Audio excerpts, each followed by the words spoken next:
दिल्ली के मालवीय नगर के होटल में हुए इस अग्निकांड को लेकर बहुत बड़ा खुलासा हुआ है। इंडिया टीवी पर फायर डिपार्टमेंट के अफसर ने यह दावा किया है कि होटल के पास फायर का एनओसी नहीं था। होटल ने फायर की एनओसी कभी ली ही नहीं थी। होटल में कोई इंटरनल फायर फाइटिंग सिस्टम तक नहीं था। होटल की सभी खिड़कियां सील की हुई थी, जिससे धुआं भर गया और लोगों का दम घुट गया। दिल्ली के डिप्टी फायर चीफ ने दावा किया है कि बिल्डिंग से निकलने की संभावना ना के बराबर थी, क्योंकि एक ही सीढ़ी थी और निकलने का दूसरा कोई रास्ता नहीं था। बेसमेंट और ग्राउंड फ्लोर को मिलाकर कुल 5 फ्लोर बनाए गए थे। बेसमेंट में किचन चल रहा था। टॉप फ्लोर पर 2 कमरे थे। आग लगने की वजह से अब तक 21 लोगों की मौत हो चुकी है।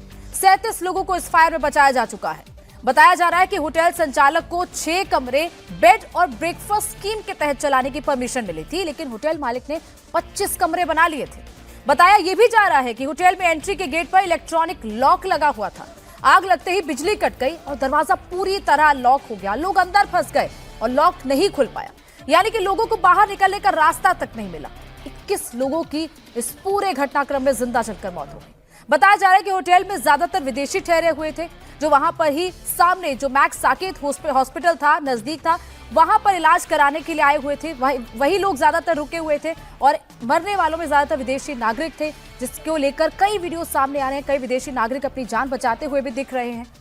और शोएब रजा इस वक्त घटनास्थल पर हमारे साथ मौजूद है। शोएब, इस वक्त क्या अपडेट है? वहां पर एनओसी तक नहीं लिया गया। फायर डिपार्टमेंट से अगर आपको एनओसी लेना होता है तो महज 5,000 से 50,000 तक आपको खर्च करना पड़ता है। 25 कमरों का होटल चल रहा था, लेकिन इतनी जहमत तक नहीं उठाएगी होटल मालिक की तरफ से। एक तो इलीगल तरीके से होटल चल रहा था, 25 कमरे अवैध तरीके से बनाए गए, और दूसरी तरफ एनओसी तक नहीं लिया गया। बिल्कुल, देखिए गोनिका, ये तमाम सवाल है जो पूछे जा रहे हैं, चाहे एनओसी का मामला हो या ज़्यादा कमरे बनाने का मामला हो या फिर इमरजेंसी जो गेट या एग्जिट और एंट्री गेट एक ही होने का मामला हो। तमाम तरह के सवाल पूछे जा रहे हैं कि आखिर इन तमाम चीज़ों को लेकर कदम क्यों नहीं उठाए गए थे। अगर वक्त रहते तमाम चीज़ों पर पहले प्रशासन ध्यान देता तो इतना बड़ा अग्निकांड यहाँ ना होता दिल्ली में और 21 लोग ना मरते। लेकिन ये तमाम चीज़ें हुई है और 21 लोगों ने अपनी ज़िंदगी को गंवा दिया है। बहुत सारे लोग हैं, सुबह से हम लगातार बात कर रहे हैं, वो अलग अलग जो भी घटना की सच्चाई है वो बता रहे हैं, किस तरह से लोगों ने कूदकर अपनी ज़िंदगी को बचाया। अब प्रशासन तमाम तरह की कार्रवाई करने की बात कर रहा है, लेकिन सवाल ये है कि क्या वो जो ज़िंदगी गई है 21, क्या वो वापस आ जाएगी कार्रवाई करने से?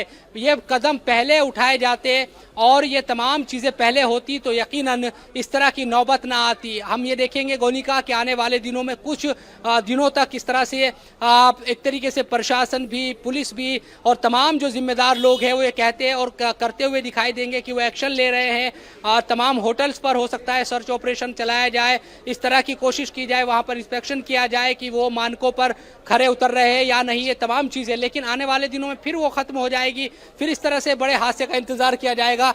लेकिन सवाल इन्हीं तमाम चीज़ों को लेकर है। जिस तरह से आप भी बता रही है कि एनओसी का जो मामला है या एंट्री एग्जिट गेट का जो मामला है, इन तमाम चीज़ों को लेकर पहले सवाल सब पर उठने चाहिए, मालिक पर भी उठने चाहिए, प्रशासन पर भी उठने चाहिए कि प्रशासन आखिर गहरी नींद में क्यों सोया रहा, क्यों प्रशासन ने सही वक्त पर कदम नहीं उठाए।